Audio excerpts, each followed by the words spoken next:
Everyone, welcome to my channel. आज की video में हम लोग पढ़ने वाले 4.2 वर्सेटाइल नेचर ऑफ कार्बन। कल वाले वीडियो में एलोट्रोप्स और कंपाउंड पढ़ लिया था और दोनों के बीच में डिफरेंस भी देख लिया था, क्योंकि बच्चों को अधिकतर ना एलोट्रोप्स और कंपाउंड्स के बीच में डिफरेंस समझ नहीं आता है, तो वो भी देख लिया था। डायमंड और ग्रेफाइट बहुत इंपॉर्टेंट है आपके एग्जाम पर्सपेक्टिव के हिसाब से, CBSE बोर्ड के हिसाब से, तो आप उनके डिफरेंसेस भी याद करना। कभी कभी क्या होता है कि आप लोग सिर्फ ना ये पॉइंट्स पढ़ लेते हो, जैसे ये है ना, सिर्फ आपने पढ़ लिया डायमंड के बारे में और ग्रेफाइट के बारे में, लेकिन दोनों के डिफरेंस नहीं पढ़े। तो दोनों के डिफरेंस भी पढ़ना होता है कि ये हार्ड होता है, ये सॉफ्ट होता है। बहुत सारे ऐसे क्वेश्चंस बनते हैं, हमेशा डायरेक्ट क्वेश्चंस नहीं बनेंगे, इनडायरेक्ट क्वेश्चंस बनते हैं। ग्रेफाइट का किस में यूज़ होता है वो भी बन सकता है, क्योंकि बहुत सारे बच्चों को इसमें लिखा ही नहीं कि ग्रेफाइट का किस में यूज़ होता है। लिखा है क्या? नहीं लिखा है। लेकिन ग्रेफाइट का यूज़ आप लोगों को मालूम होना चाहिए, सबसे कॉमन यूज़ होता है पेंसिल में। ठीक है, तो ऐसे कुछ क्वेश्चंस बनते हैं, तो आप बहुत ध्यान से पढ़ना है। मैं वैसे समझा भी रही हूँ कि कैसे टाइप्स के क्वेश्चंस बनते हैं CBSE बोर्ड में।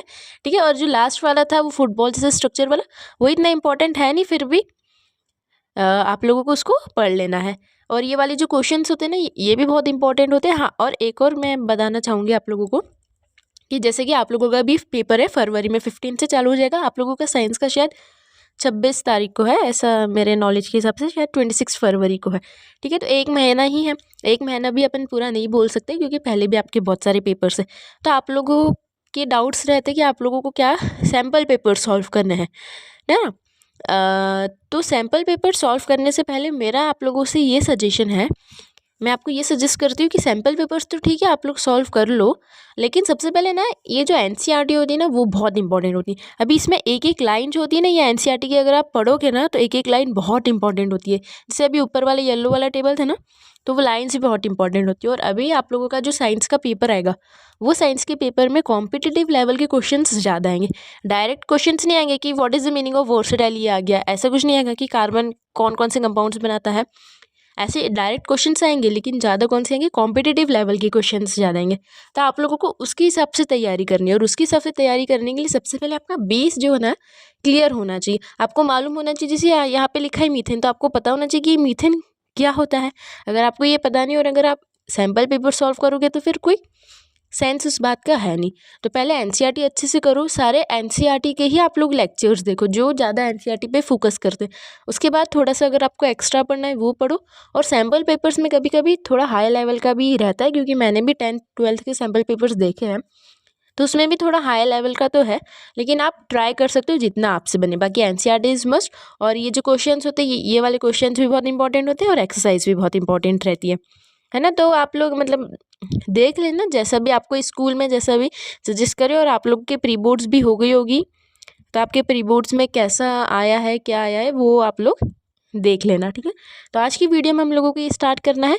उससे पहले मैं आपको बोलना चाहूँगी कि अगर आपको मेरा पढ़ाई अगर बहुत अच्छा लगता है, तो प्लीज़ आप इसको चैनल को सब्सक्राइब करें और अपने फ्रेंड्स के साथ भी इनको शेयर करें। ओके, तो चलो स्टार्ट करते हैं। और बाकी अगर आपको कोई भी सैम्पल पेपर से रिलेटेड डाउट हो, तो आप मुझे कमेंट करके बताना, मैं उसके ऊपर एक अच्छा सा वीडियो बना के बताऊंगी कि कौन सा सैम्पल पेपर आप लोगों के लिए अच्छा है सॉल्व करने का, और इस टाइम पे क्या आपके लिए अच्छा होना चाहिए, आप लोग क्या ज़्यादा फोकस करें पढ़ने में। ठीक है, बाकी तो सब आप लोगों का बहुत अच्छा होगा। तो अभी हम स्टार्ट करते हैं 4.2 वर्सेटाइल नेचर। अभी ये वर्सेटाइल, इसका मतलब क्या होता है? वर्सेटाइल का मतलब होता है बहुत अलग, या कोई भी ऐसा एलिमेंट या कोई भी ऐसा, जैसे अगर मैंने आपको बोला कि यू आर वेरी वर्सेटाइल, मतलब इसका मतलब ये होगा कि आप इतने अच्छे हो कि आप किसी भी सिचुएशन में आसानी से बैठ जाओगे, मतलब आपको सारी सिचुएशन आपके लिए बहुत ईजी रहेगी। ठीक है, ऐसा मतलब कहीं भी आप ढल जाते हो, है ना। बहुत बार ऐसा होता है ना कि बहुत लोग रहते हैं कि अगर उनके हिसाब से ही लोग आते हैं, अगर आपके फ्रेंड्स आपके हिसाब से होंगे तो ही आप उनसे बात करोगे, लेकिन बहुत सारे लोग ऐसे भी होते हैं कि वो सब लोगों से अच्छे से बात करते हैं। तो वर्सेटाइल नेचर, वर्सेटाइल का मतलब यही है कि जो कार्बन होता है वर्सेटाइल होता है, मतलब ये सारे एलिमेंट्स के साथ शेयर करता है, सबके साथ अच्छे से शेयर करता है। ठीक है, और इसकी एक खासियत है कि कार्बन सबसे ज़्यादा बॉन्ड बनाता है। ठीक है, बहुत ज़्यादा वर्सेटाइल है, तो सबसे ज़्यादा बॉन्ड बनाता है, सबके साथ भी बॉन्ड बनाता है। और इसमें बहुत सारे एक्सेप्शंस भी है, जो हम लोग अभी आगे चैप्टर्स में पढ़ते जाएंगे। तो हम लोग स्टार्ट करते हैं इससे। So we have seen the formation of covalent, तो ये वाला हम लोग लाइन पढ़ रहे हैं अभी। So we have seen, okay 2 minute, हाँ। So we have seen the formation of a covalent bond by the sharing of electrons in various elements and compounds. We have also seen the structure of a simple carbon compound. हम लोगों ने methane देखा था. Methane मतलब कौन सा, CH4 वाला देख लिया था. अभी आपको ये बहुत याद रखना है मीथेन वाला, क्योंकि मीथेन से ही अपन दूसरे स्ट्रक्चर्स और बनाना सीखेंगे. So in the beginning of the chapter we saw how many things we use contain carbon. Carbon कौन कौन सी चीज़ों में कंटेन होता है. फिर in fact we are self are made up of carbon compound. हमारी बॉडी में भी बहुत सारा कार्बन कंपाउंड है. The numbers of carbon compounds whose formulae are known to chemists was recently estimated to be in millions. Okay, this outnumbers by a large margin the compounds formed by the other elements put together. So why is that this property is seen in carbon and no other elements? तो ऐसा सिर्फ carbon ही क्यों करता है. सबसे बड़ा question कि carbon ही क्यों वर्सेटाइल है, कि कार्बन ही क्यों इतने सारे एलिमेंट्स के साथ फॉर्म करता है. बाकी ऑक्सीजन, नाइट्रोजन ये सब क्यों नहीं करते. बहुत सारे ऐसे एलिमेंट्स भी होते जो नहीं करते, सिर्फ कार्बन ही क्यों ये करता है. ठीक है, तो the nature of the covalent bond, तो ये इसीलिए करता है क्योंकि कार्बन कोवैलेंट बॉन्ड शेयर करता है. ठीक है, आयोनिक बॉन्ड शेयर करने वाला कोई भी जो एलिमेंट होता है वो वर्सेटाइल नहीं होता है. अगर आयोनिक बॉन्ड है तो वो वर्सेटाइल नहीं होगा, लेकिन अगर कोवैलेंट बॉन्ड बना रहे हैं तो वो वर्सेटाइल हो सकता है, क्योंकि कोवैलेंट बॉन्ड शेयर करता है ना, तो अभी अपन शेयर तो कितना भी कर सकते हैं.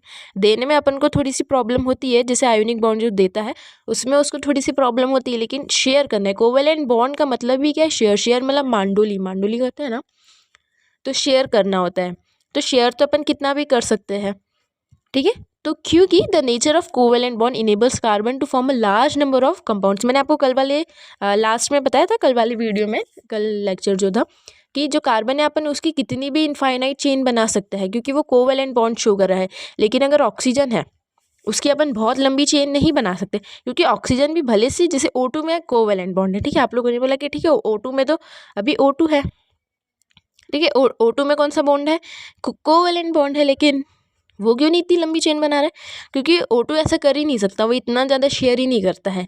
ठीक है, लेकिन जो कार्बन है, कार्बन तो बहुत लंबी लंबी चेन बना लेता है ना. और बाकी जैसे MgCl2 हम लोगों ने देखा, तो जो MgCl2 था वो आयोनिक बॉन्ड से बन रहा था. ठीक है, चैप्टर नंबर 3 में देखा ना, तो वो भी एक ही है, MgCl2 बन सकता है, वो भी बहुत लंबी लंबी चेन्स नहीं बना सकता. लेकिन कार्बन ना, मैंने बताया था कि अगर आप ऐसा बनाओगे ना, जैसे कार्बन को ऐसे स्ट्रक्चर बोलोगे ना, तो कार्बन ऐसे स्ट्रक्चर भी बनाता है. हाँ, ये स्ट्रक्चर भी पॉसिबल होता है, और ऐसे वाले स्ट्रक्चर्स भी बहुत ऐसा अजीब अजीब स्ट्रक्चर्स बनाता है कार्बन. अभी हम लोग देखेंगे ना आगे, तो बहुत सारे ऐसे अजीब अजीब स्ट्रक्चर्स दिखेंगे. लेकिन हम लोगों ने कल H2O पढ़ा था. ठीक है, तो O इधर, H इधर, ये ट्राइंगल स्ट्रक्चर बनाया इसने.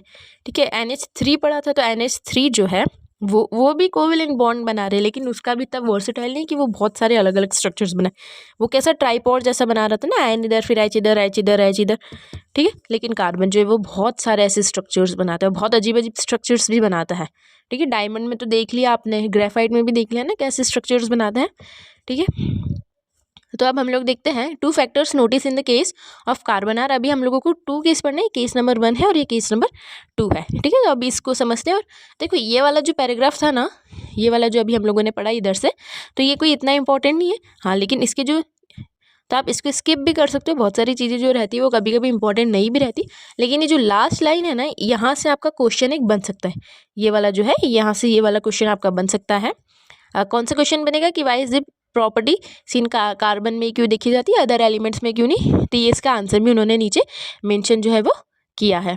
ठीक है, अभी उसके 2 फैक्टर्स हम लोगों को पढ़ने हैं. तो carbon has the unique ability to form bonds with other atoms of carbon giving rise to large molecules. ठीक है, this property is called catenation. ठीक है, क्या बोलते हैं, कैडेनेशन या फिर कैडाइनेशन. तो कैडाइनेशन एक यहाँ से आपको नया वर्ड सीखने के लिए मिलेगा, कैडिनेशन. ठीक है, तो कैडिनेशन एक प्रॉपर्टी होती है जिससे कार्बन जो बहुत लंबी लंबी चेन बना लेता है. अभी मैंने बोला ना कि कैसे स्ट्रक्चर अजीब अजीब से बना लेते हैं, तो ये प्रॉपर्टी होती है कार्बन की, है ना. तो उस प्रॉपर्टी को क्या बोलते हैं, कैटिनेशन. अभी एक यहाँ से भी क्वेश्चन बन सकता है कि व्हाट इज कैटिनेशन, या फिर कौन से एलिमेंट्स में कैटिनेशन देखने के लिए मिलता है. तो किस में मिलता है, कार्बन में. क्यों मिलता है, क्योंकि उसकी एक ऐसी एबिलिटी है कि वो बहुत सारे ऐसे मॉलिक्यूल्स, ऐसे लार्ज मॉलिक्यूल्स बना सकते हैं. एंड दीज कंपाउंड्स में have long chains of carbon. Long chains of carbon भी हो सकता है, अलग अलग स्ट्रक्चर्स ऑफ कार्बन भी हो सकता है ना, सब पॉसिबल है इसमें. ठीक है, फिर फिर दीज कंपाउंड्स में have long chains of carbon, branch chains of carbon और even carbon atoms arrange in rings. तो ये जो ऊपर वाले एलोट्रॉप्स देखे थे ये रिंग्स में भी अरेंज थे, ठीक है, वो डायमंड और वो मतलब उनका अलग अलग स्ट्रक्चर्स भी था, जैसे मैंने आप लोगों को बताया था कि ऐसा ऐसा ऐसा ऐसा कैसा भी स्ट्रक्चर जो है वो कार्बन बना लेगा, और एक रिंग में भी स्ट्रक्चर कार्बन बना लेता है, और ऐसा एक इनफाइनाइट चेन जो इधर से चालू और इनफाइनाइट है वैसी चेन भी जो है वो कार्बन बना सकता है, ठीक है। तो वही प्रॉपर्टी को क्या बोलते हैं, कैटाइनेशन। अभी आपको ये वाला जो कैटाइनेशन है ये इंपॉर्टेंट है, तो इसको मार्क करेंगे आप लोग सब लोग, ठीक है। और इन एडिशन कार्बन में लिंक और carbon single bond, double bond, triple bond ये तीनों से बना सकता है। अभी जैसे मैं आपको एक एग्जांपल देती हूँ, एक बेंजीन होता है, ठीक है, अगर आप लोगों को मालूम होगा, आपने कहीं पढ़ा होगा, तो एक बेंजीन होता है तो वो कार्बन से बनता है, ठीक है, लेकिन वहाँ पे एक ऐसा कुछ दिखता है, मतलब ऐसा नहीं, मैं थोड़ा सा गलत बना है, जैसे 1 2 3 4 5 और ये 6 ऐसे बनता है।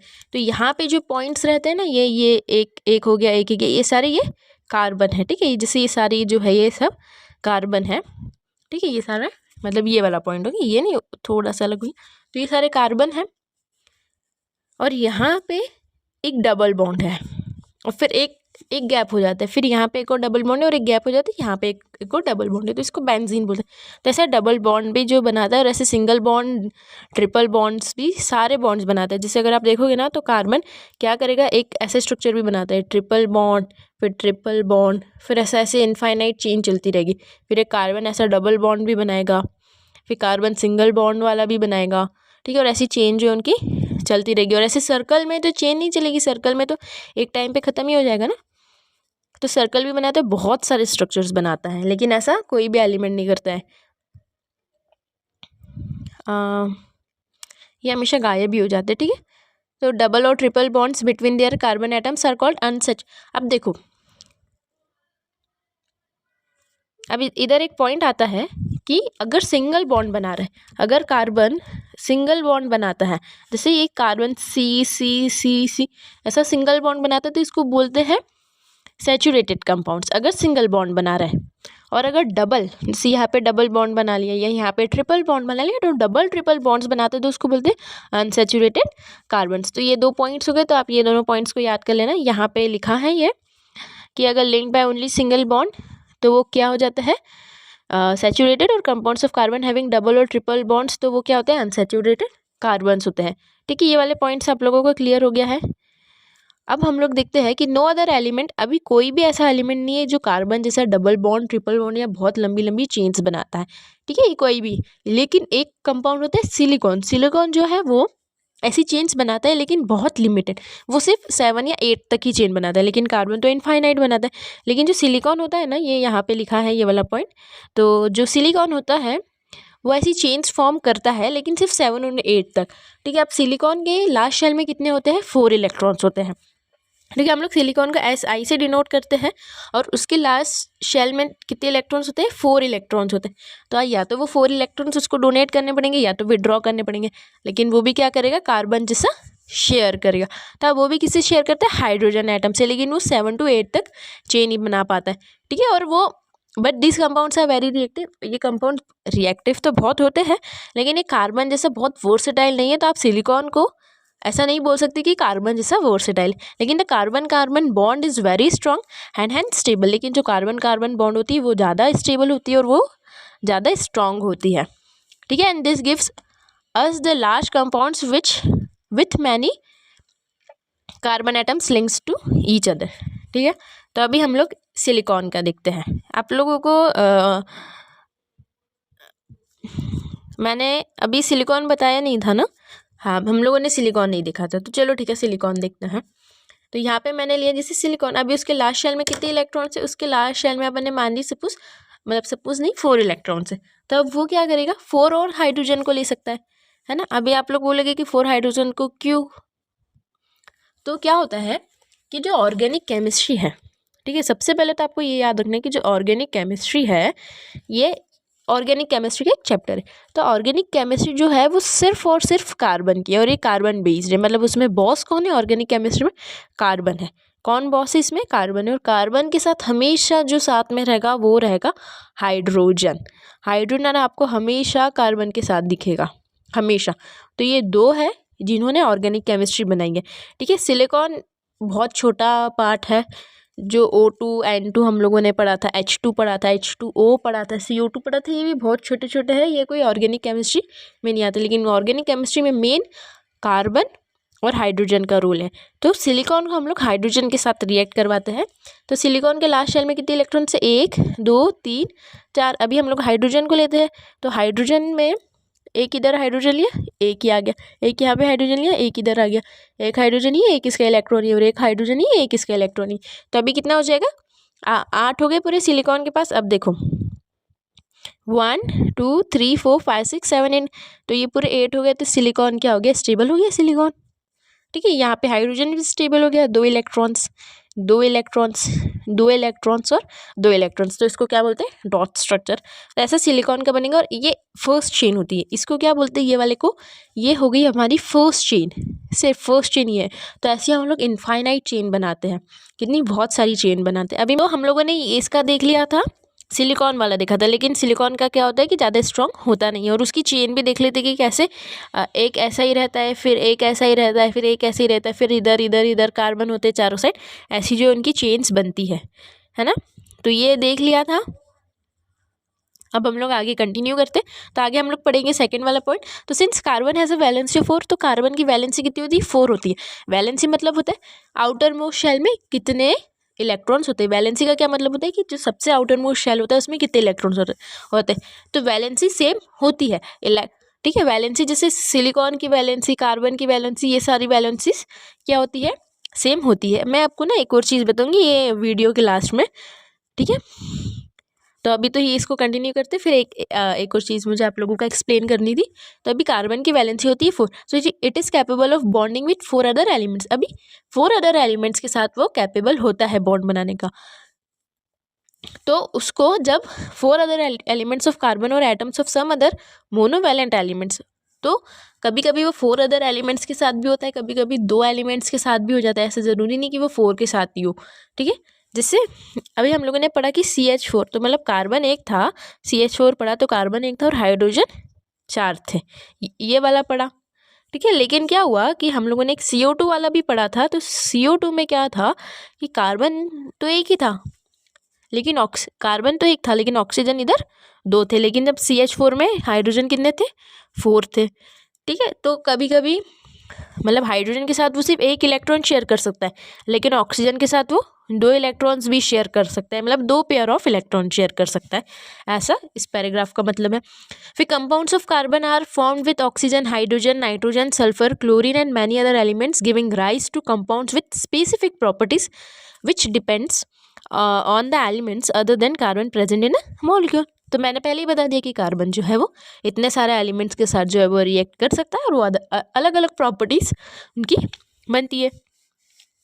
Again, the compounds that carbon forms with most other elements are very strong, making this compound exceptionally stable. देखो आयोनिक बॉन्ड जो होता है ना, आयोनिक बॉन्ड का जो वो ज़्यादा स्ट्रॉन्ग होता है, ठीक है। आयोनिक बॉन्ड जो रहता है ना वो more stable then covalent bond. लेकिन ऐसा नहीं कि कोवेलेंट बॉन्ड बहुत वीक होता है, कोवेलेंट बॉन्ड भी बहुत स्ट्रॉन्ग होता है, लेकिन उससे ज़्यादा आयोनिक बॉन्ड स्टेबल होता है। वो मैंने आप लोगों को कल बता ही दिया था कि आयोनिक बॉन्ड जो होता है वो ज़्यादा स्टेबल होता है, लेकिन कोवेलेंट बॉन्ड स्टेबल थोड़ा सा कम होता है आयोनिक बॉन्ड से, लेकिन स्टेबल तो हो जाता है, कैसे ना कैसे करके शेयर करके वो स्टेबल तो हो ही जाता है। And one reason for the formation of strong bonds by carbon is its small size. अभी देखो मैंने आपको सिलिकॉन का बताया ना, तो सिलिकॉन का मैंने अभी आप लोगों को बताया, लेकिन वो कितना चेन बना सकता है? 7 से 8 चेन तक उसका, मतलब एक सिलिकॉन इधर, फिर एक सिलिकॉन इधर, फिर एक इधर, है ना, ऐसे, फिर इधर इधर हर जगह हाइड्रोजन हाइड्रोजन। तो ऐसे करके वो कितनी चेन्स बना सकते हैं? सिर्फ 4, मतलब 7 से 8 चेन बना सकते हैं। लेकिन जो कार्बन होता है ना, कार्बन इनफाइनाइट चेन्स बनाता है। कितनी? इनफाइनाइट। अब वो इनफाइनाइट चेन्स क्यों बनाता है? अभी क्वेश्चन आएगा इधर कि वाई। देखो ये क्वेश्चन भी एक बहुत इंपॉर्टेंट है, तो आप इसको देखना कि वाई सिलिकॉन जो है only make 7 to 8 chains, but carbon जो है वो इनफाइनाइट चेन्स बना सकता है। Though their valencies are same, मतलब their valencies are 4 only, but why silicon can't make, ऐसा कुछ क्वेश्चन अगर आता है तो उसमें आप लोग क्या लिखोगे, ये क्वेश्चन आता है एग्जाम में तो आप लोग इसमें लिखोगे, क्योंकि सिलिकॉन का जो साइज़ होता है वो बड़ा होता है, बिग होता है, लेकिन जो कार्बन का साइज़ होता है वो स्मॉल होता है। और स्मॉल साइज़ के कारण ही जो कार्बन है, स्मॉल साइज़ के कारण ही कार्बन जो है वो, स्मॉल साइज़ के कारण जो कार्बन है वो इतनी सारी चेन्स या इनफाइनाइट चेन्स या बहुत सारे स्ट्रक्चर्स बना पाता है, लेकिन सिलिकॉन बहुत सारे स्ट्रक्चर्स या बहुत सारी चेन्स नहीं बना पाता है। तो एक ये बहुत इंपॉर्टेंट पॉइंट है। तो यहाँ पे सबसे लास्ट में जो दिया है ये इंपॉर्टेंट है कि reasons for the formation of strong bond carbon of its small size. एक तो ये हो गया क्योंकि वो स्ट्रॉन्ग बॉन्ड इसलिए बना पाता है क्योंकि उसकी स्मॉल साइज होता है, और इसी कारण से वो बहुत लंबी लंबी चेन्स भी जो है वो बना पाता है। स्मॉल साइज ही इसलिए वो ज़्यादा स्ट्रॉन्ग होता है ना। अभी क्योंकि बिग साइज़ है ना, जैसे सिलिकॉन का जो है, जैसे हम लोग देखेंगे ना तो सिलिकॉन का बिग साइज़ है ना, तो उसमें ज़्यादा स्ट्रॉन्ग नहीं बनेगा। ठीक है, ज़्यादा स्ट्रॉन्ग कोवेलेंट बॉन्ड सिलिकॉन में नहीं बनेगा। ज़्यादा स्ट्रॉन्ग कोवेलेंट बॉन्ड किस में बनेगा, कार्बन में बनेगा। ठीक है, कार्बन का ज़्यादा रहेगा, किससे ज़्यादा रहेगा, सिलिकॉन से। लेकिन ठीक है, ये तो ज़्यादा रहेगा, और इसके कारण ही जब अगर सिलिकॉन का अगर जो बॉन्ड है, मतलब जो अट्रैक्शन है बीच में, जो स्ट्रॉन्ग बॉन्ड होता है ना, वो सिलिकॉन का कम होगा और कार्बन का ज़्यादा होगा। तो कार्बन का ज़्यादा होने के कारण वो बहुत सारे एलिमेंट्स भी बना सकता है, बहुत लंबी लंबी चेन्स भी बना सकता है, लेकिन सिलिकॉन ऐसा नहीं कर सकता है। ठीक है, तो ये आप लोगों को क्लियर है। अब the bonds formed by elements having bigger atoms are much weaker, क्योंकि सिलिकॉन का हम लोग एग्जांपल लेके इसको प्रूव करेंगे कि सिलिकॉन जो होता है वो ज़्यादा बड़ा होता है कार्बन से, तो इसीलिए वो उसके जो बॉन्ड्स होते हैं वो 7-8 चेन्स के बाद वीक होने लग जाते हैं, इसलिए इतना अट्रैक्शन उसमें होता नहीं। लेकिन कार्बन में स्मॉल साइज है इसलिए इतना अट्रैक्शन होता है, इसके कारण वो लंबी लंबी चेन्स बना पाता है। तो हम लोगों ने कौन सा पेज 62 पेज कर लिया है। अब हम लोग सैचुरेटेड अनसैचुरेटेड का मैंने डेफिनेशन तो बता दिया, इसको हम लोग कल वाली वीडियो में देखेंगे। अभी मोर टू नो वाला भी टॉपिक होता है जो कि बहुत इंपॉर्टेंट होता है। ठीक है, तो मोर टू नो वाले टॉपिक जो है ये इसको हम लोग पढ़ लेते हैं। इसमें क्या लिखा है, the two characteristic features seen in carbon that is tetravalency and catenation put together give rise to a large number of compounds. Many have the same non-carbon atoms or group of atoms attached to different carbon chains. These compounds were initially extracted from natural substance, and it was thought that these carbon compounds or organic compounds could only be formed within a living system. That is, it was postulated that a vital force was necessary for their synthesis. Friedrich Wohler disproved this in 1828 by preparing urea from ammonium cyanide, but carbon compounds except for carbides, oxides of carbon, carbonates, hydrogen carbonate, salts continue to be studied under chemistry. मतलब इसका क्या मतलब है कि हम लोग सिर्फ nature से जो हमको कंपाउंड्स मिलते हैं सिर्फ वही जो होते हैं वो कंपाउंड्स होते हैं, लेकिन हम लोग ऐसा सिंथेटिक कंपाउंड्स भी बना सकते हैं। जो H2O होता है ना, तो हम लोग उसको सिंथेटिक कंपाउंड्स भी उसको बना सकते हैं, लेकिन उसके लिए बहुत ज़्यादा प्रेशर भी लगता है, टेम्परेचर भी बहुत अलग होना चाहिए, लेकिन हम लोग बना सकते हैं वो। ठीक है, तो उन लोगों ने जो फ्रेडरिच वॉलर है ये कभी आ भी सकता है, नहीं भी आ सकता है, लेकिन एक बार इसको रिमेंबर कर सकते हैं हम अपन लोग। फ्रेडरिच वॉलर ने जो प्रूफ किया था 1892 में, ठीक है, और उन्होंने क्या बनाया था, यूरिया फ्रॉम अमोनियम साइनाइड बनाया था। और उन्होंने ये प्रूव किया था कि सिर्फ नेचुरल जो सब्सटेंस होते हैं वो सिर्फ नेचुरली प्रेजेंट नहीं होते। हम लोग ये जो कार्बन के बहुत सारे कंपाउंड्स हैं ना, ये बहुत सारे नेचुरली प्रेजेंट भी है और बहुत सारे हम लोग हमारे मन से भी बनाते हैं। ठीक है, ऑर्गेनिक कंपाउंड्स में अभी बहुत सारी जो मेडिसिन होती है ना, उसमें इनका भी बहुत रोल होता है, ऑर्गेनिक कंपाउंड। और अभी बहुत ये जो ऑर्गेनिक वर्ड है ना, अभी बहुत ज़्यादा ये लॉकडाउन के बाद बहुत ज़्यादा वो पब्लिसिटी मिली है ऑर्गेनिक को। हर चीज़ अभी हम लोगों को ऑर्गेनिक चाहिए रहती है, हेयर ऑयल भी ऑर्गेनिक चाहिए, ये भी ऑर्गेनिक, मतलब कि उसमें कार्बन का जो होता है वो थोड़ा सा ज़्यादा अमाउंट होता है। ठीक है ना, तो अभी हम लोग इस वीडियो के लिए इतना ही पढ़ते हैं क्योंकि वैसे ही आधा घंटा होने वाला है। तो structure and saturated and unsaturated carbon compounds हम लोग कल वाले चैप्टर में इसको कंटिन्यू करेंगे। ठीक है, और कुछ डाउट हो अगर आप लोगों को तो प्लीज़ आप लोग कमेंट करें, मेरे चैनल को सब्सक्राइब करें, बहुत ज़्यादा मेरे को ज़रूरत है, क्योंकि मुझे मुझे थोड़ा सा ब्लैक बोर्ड और वाइट बोर्ड के टाइम मुझे कुछ ख़रीदना है जिसमें मैं आप लोगों को अच्छे से एक्सप्लेन कर पाऊँ मैं फेस भी दिखा पाऊँ और अच्छे से एक्सप्लेन कर पाऊँ। तो उसके लिए थोड़ा सा आप लोगों का अगर मुझे सपोर्ट मिलता है तो मैं अपने चैनल को ग्रो करूँगी और मैं और भी अच्छे से एक्सप्लेन कर पाऊँगी। अभी माइट भी मैं आपको बहुत सारे ऐसे एनिमेशन से ये सब चीज़ें नहीं दिखा पा रही हूँ क्योंकि थोड़ी सी इंटरनल स्टोरेज की प्रॉब्लम है, ठीक है, इसके कारण से। तो हम लोग इसको कल कंटिन्यू करते हैं। तो इस वीडियो के लिए इतना ही, बाय।